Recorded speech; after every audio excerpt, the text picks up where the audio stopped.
Because here you have the Secretary of State in 2011 saying, let's subvert the rules. It's another effort by people looking for something to throw against the wall, as you said in the beginning of the program, to see what sticks, but there's no there. I mean, look, here is Hillary Clinton, somebody who worked on the staff of the Nixon impeachment committee, and what was the lesson? One of the lessons from that? Never write anything down. We don't live in a police state. We do have law enforcement. How do we catch people? We catch them through things like E-Verify. We catch them through things like the criminal law enforcement system. When he worked for Bush. Bush was heavy for amnesty. Okay, but he worked for him. No, I know, but he worked for him, and he was heavy for amnesty. And if you look at Rubio go after him, Rubio and Bush are both, claiming each other was totally for amnesty. And honestly, Marco has a lot of good points as to Ted's feeling on amnesty. Now, will you support Donald Trump if he's the nominee? Yeah, I'll support you. Of course I will. And will you support Ted Cruz if he's the nominee? That was just a small portion of yesterday's political talk shows. As you can see, there's a heavy emphasis on the election coming up this November. As you would expect, Right. with things getting really interesting. The current administration, though, is not done just yet. One person who made the rounds yesterday, White House Chief of Staff Denis McDonough. He joined Chris Wallace, who asked him about the president's insistence on closing Guantanamo Bay without the support of Congress. The president has said from the beginning of this administration that we will close Gitmo because it's bad for our national security and because it's too costly. $4 million per year per detainee in that facility. That's a travesty. So a new piece in Politico, at least it was new last week. It profiles the current chief of staff. It calls him Obama. Denis McDonough, the subject of today's conversation with Newsmax chief Washington correspondent John Gizzi. Thanks for joining us, John. Obama has had more turnover as the chief of staff position than any other president, but he's stuck with McDonough since 2013. Why do you think McDonough has been able to last so long? Because with the exception of one of the four previous chiefs of staff, Denis McDonough has a history of working with the president going back to his days as a United States Senator from Illinois. The chemistry is there, to use a phrase that's heard frequently in Washington, and they get along well together. He knows the president's strong points, his weak points, when to push issues with him, and when not to.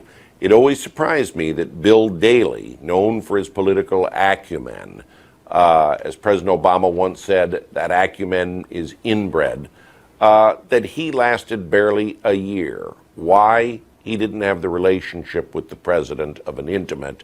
Denis McDonough certainly does. Well, in that Politico piece, one of the most interesting aspects, at least when I took a read through it, was the back and forth between McDonough and then Secretary of Defense Chuck Hagel, and they continued to push not only the prior secretaries of defense about closing Gitmo, but also the difficulty that the White House was getting from the Pentagon on why they might not want to close Guantanamo Bay. Is it really, John, that Denis McDonough is the only person willing to toe the line exactly how President Obama wants to get the results that he expects, despite the best advice from our top military commanders?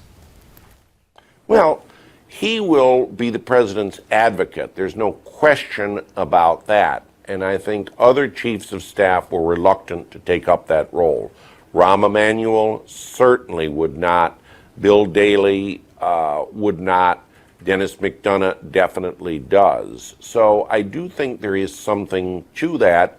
And I'd also say, and we're all anxious to hear what Secretary Hagel says when his book comes out, that it was this kind of position that may have led to people in other parts of the Obama administration making an exodus and a run towards the door well before the term of the president was out.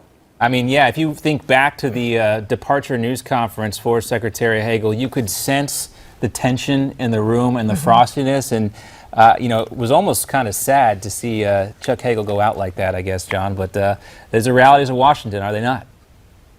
Are they not? Yes. And remember one thing about Chuck Hagel. He paid a great price to join the administration because so many within the Republican Party considered him a turncoat.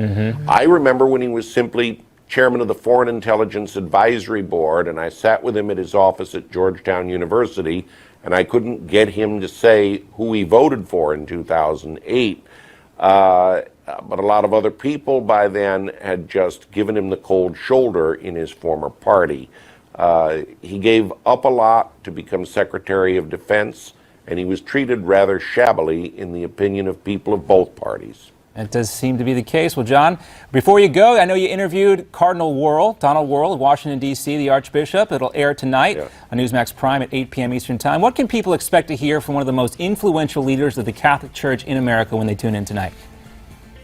Well, I think you're going to hear some very outspoken comments on the president's statement that Christians are being persecuted in the Middle East.